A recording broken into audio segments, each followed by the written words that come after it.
Menteri Pertanian Amran Sulaiman mengatakan, pada tahun 2016 pemerintah berhasil menekan impor jagung sampai dengan 66%. Rencana awal impor jagung pada tahun 2016 adalah 4 juta ton, namun pemerintah mampu menekan ke angka 900.000 ton.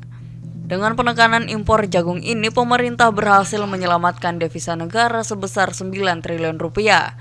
Hal ini ditegaskan Amran Sulaiman di sela-sela kunjungan kerjanya di area perkebunan jagung Takalar pada Senin 9 Januari.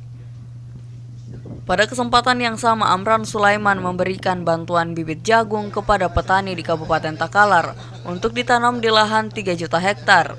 Bantuan ini juga disertai dengan pupuk dari pemerintah.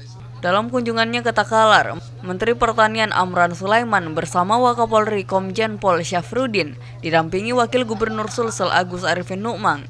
Turut hadir dalam acara tersebut Pangdam 7 Wirabuana Majen TNI Agus Surya Bakti, Kapolda Sulsel Irjen Pol Muktiono, anggota Komisi 9 DPR asal Sulsel Aliyah Mustika Ilham, dan Sekdes Pertanian Sulsel Fitriani.